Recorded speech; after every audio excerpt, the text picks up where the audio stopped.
आज आप लोग लड़की को देखने फिर मिलेंगे, रेस्टोरेंट आ सकती हैं। हाँ हाँ पंडित जी, मुझे तो जल्दी से अपनी छोटी बहू लानी है। इस बड़ी बहू ने तो मेरी नाक में दम कर रखा है।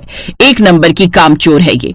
आप लड़की वालों को बता दीजिए हम शाम को 4 बजे मिलते हैं। शाम को गायत्री अपने परिवार के साथ फिर मिलेंगे रेस्टोरेंट पहुंची, जहाँ नेहा नाम की एक बेहद ही खूबसूरत लड़की आई।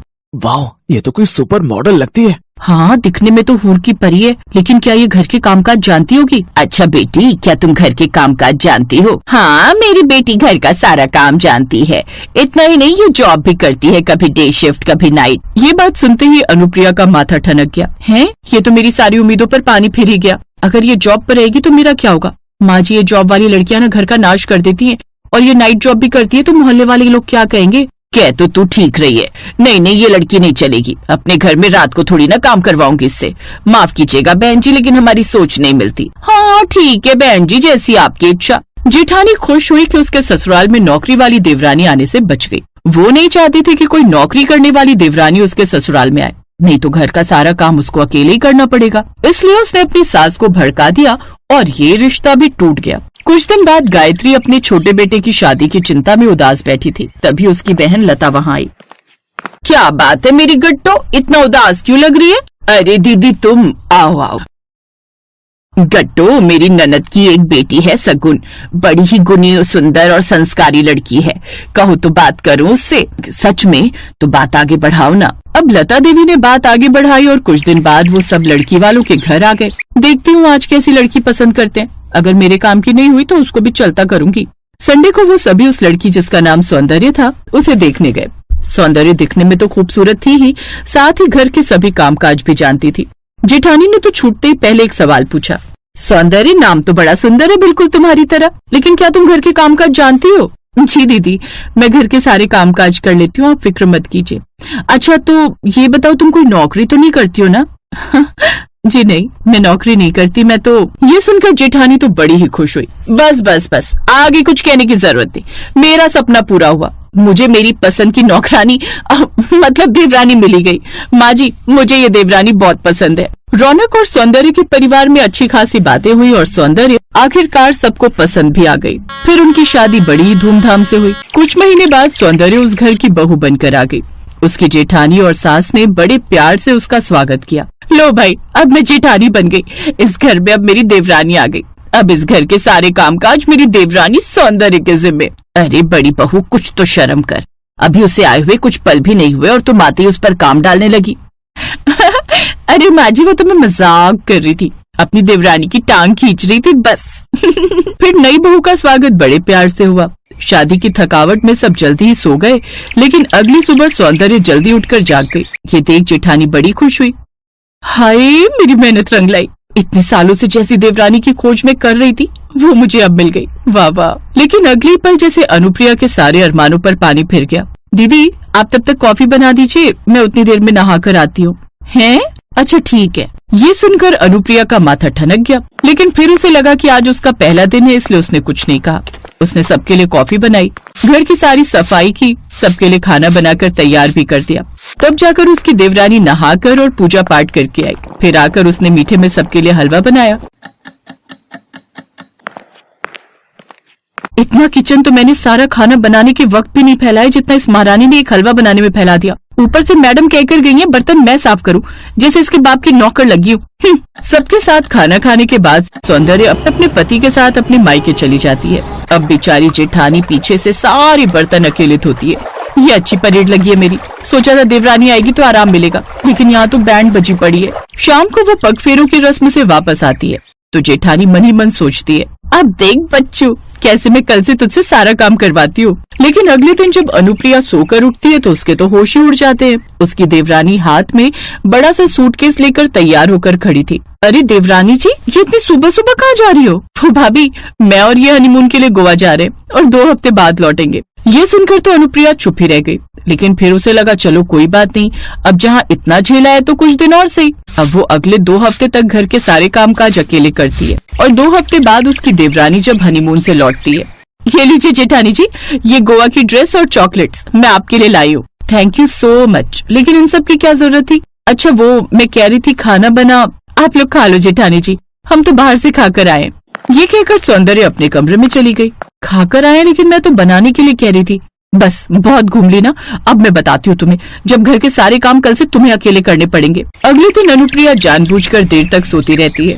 ये देख उसकी सास उसको जगाने उसके कमरे में जाती है। बहू, ओ बड़ी बहू, ये क्या तू अभी तक सो रही है? सुबह के 8 बज गए, घर के काम नहीं करने? क्या माँ जी, अब तो इस घर में छोटी बहू भी आ गई है, उस देवरानी से भी करा लो काम। अरे देवरानी तो तब करेगी ना जब वो घर पर रहेगी। है, अब कहाँ भाग गई? भाग नहीं गई जेठानी जी, बल्कि जा रही हूँ। लेकिन कहाँ? काम पर। लेकिन तुमने तो कहा था तुम कोई नौकरी नहीं करती। हाँ बिल्कुल सही कहा, मैं कोई नौकरी नहीं करती, बल्कि मैं खुद का बिजनेस करती हूँ। उस दिन आपने मेरी बात पूरी कहाँ होने दी। मेरा खुद का बुटीक है तो वहीं जा रही हूँ। काफी दिन हो गए ना, तो काफी सारा काम पेंडिंग है। और हाँ, आप मेरे खाने की टेंशन मत लेना, मैं बाहर से ही कुछ मंगवा लूंगी। अच्छा माँ जी, आशीर्वाद दीजिए, मैं चलती हूँ, शाम तक लौट आऊंगी। जीती रहे बहू, जा जा संभल कर जाना। जी माँ जी, बाय बाय जेठानी जी। और तू अब तक क्या बिस्तर पर पड़ी है? चल अब जल्दी से, वो कब से तुझे बुला रहे हैं। कौन माँ जी? तेरे झाड़ू पोछा बर्तन, और कौन? ये कहकर गायत्री देवी मुस्कुराते हुए वहां से चली गई और बेचारी अनुप्रिया अपना माथा पकड़कर बैठ गई।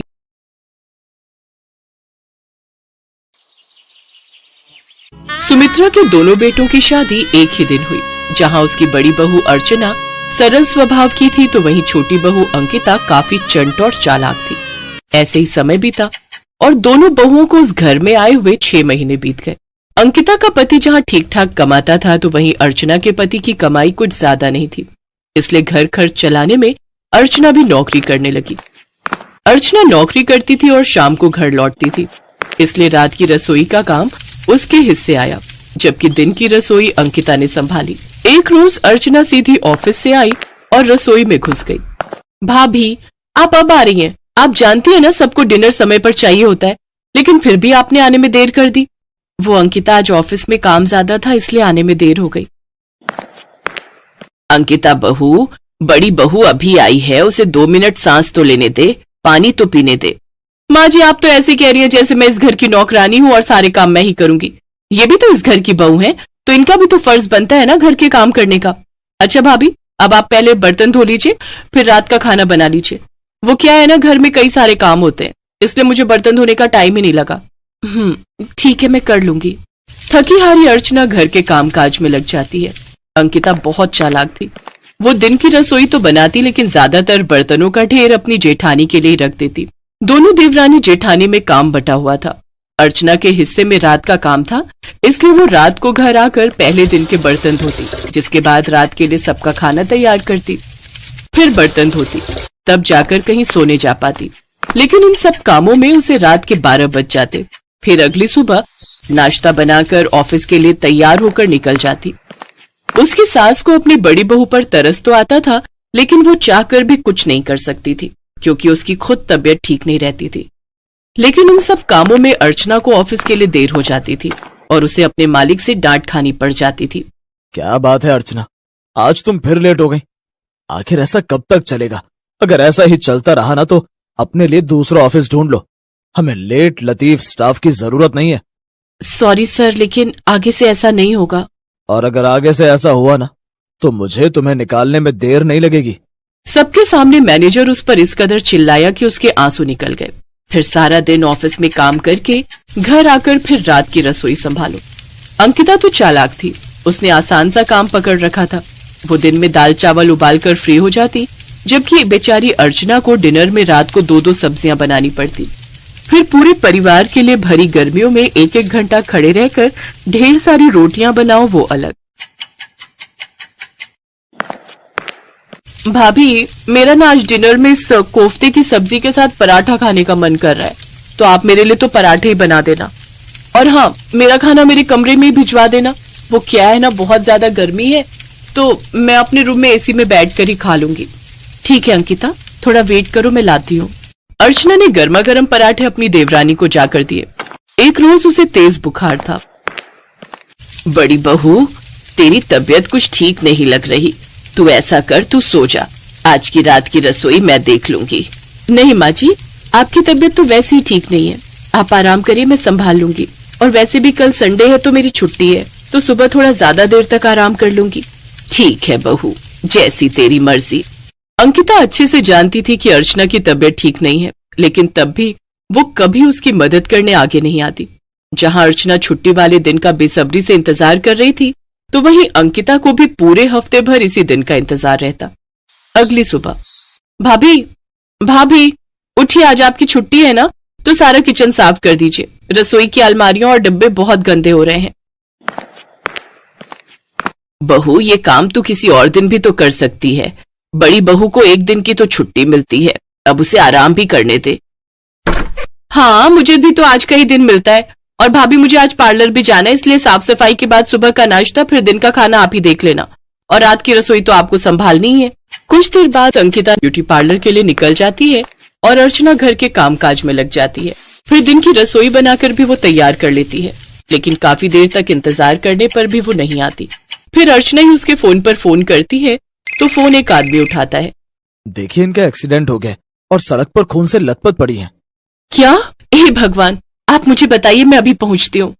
अर्चना अपने जेठ और देवर के साथ उस जगह पहुंचती है। फिर सब मिलकर उसे अस्पताल ले जाते हैं। अंकिता के सर पर काफी चोटें आई थी, उन सब ने उसे अस्पताल पहुंचाया। देखिए, इनका काफी ज्यादा खून बह चुका है, हमें इन्हें खून चढ़ाना होगा। हमें खून की जरूरत है। हाँ, तो मैं तैयार हूँ अपनी पत्नी को खून देने के लिए। हाँ, और जरूरत पड़ी तो मैं भी। देखिए, हमें सिर्फ ओ पॉजिटिव की ही जरूरत है। हाँ, तो मेरा है ना ओ पॉजिटिव। आप मेरे शरीर से खून की एक एक बूंद ले लीजिए डॉक्टर साहब, लेकिन मेरी देवरानी को कुछ नहीं होना चाहिए, उन्हें ठीक कर दीजिए। फिर अर्चना अपना खून देती है। डॉक्टर अंकिता का इलाज शुरू करते हैं। लगभग 6 घंटे तक उसका ऑपरेशन चलता है। फिर अगले दिन जाकर उसको होश आता है। जब उसकी आंख खुलती है तो अर्चना उसके पास ही बैठी थी। तभी उसके मोबाइल पर उसकी कंपनी के मैनेजर का फोन आ जाता है, जो अर्चना पर खूब गुस्सा करता है। अर्चना, ये क्या है, तुम आज भी ऑफिस नहीं आई? मेरी देवरानी की तबीयत खराब है सर, और जब तक वो पूरी तरह ठीक नहीं हो जाती मैं ऑफिस नहीं आऊंगी। आप चाहे तो मेरी जगह किसी और को काम पर रख सकते हैं, मैं कहीं और नौकरी ढूंढ लूंगी। अंकिता सब कुछ सुन रही थी।